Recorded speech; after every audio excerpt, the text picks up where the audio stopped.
2026 to 2029. The Ministry of Health has launched Client Charter and Health Service Delivery 2025-2030, aimed at addressing gaps in the national health system for improved quality of health delivery in the country. The Permanent Secretary at the Ministry of Health, Dr. Diana Atwine, pledged that the Client Charter will be a gateway to fulfill the lessons and learning of modules undertaken by Ministry of Health. The role of us as the ministry in planning, in budgeting, prioritizing, setting priorities, set regulations, and making sure that we do that. But most importantly, on this client charter, the main objective, as I conclude, is to bridge the gap between the service provider and the service consumer. That is it. That's the cardinal role of this document. And therefore it is upon us now to educate our people about what we are supposed to deliver.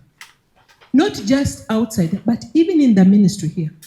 Jane Charisima Mwesiga, the Deputy Head of Public Service in charge of performance and service delivery at the Office of the Prime Minister, highlighted the challenges of weak performance management and supervision within the health sector. This contributes to absenteeism, dual employment, poor work ethics, and negative attitudes among some health workers. It's a very, very big challenge.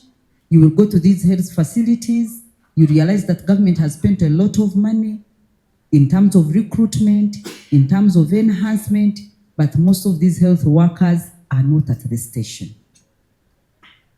You go to the maternity ward, out of like 10 midwives, you will find like 3. They are moonlighting. So what does the regulation say?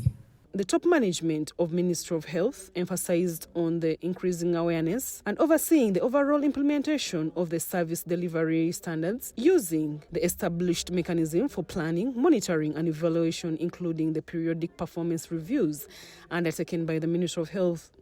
The success of this charter and the standards will depend on how effectively they are implemented, so that we should not leave them in paper. We should be able to see that how are they implemented. The Ministry of Health Service Delivery Standards form a critical part of a process required to improve quality of health service provided in the country. Zahara Abigaba, UBC News.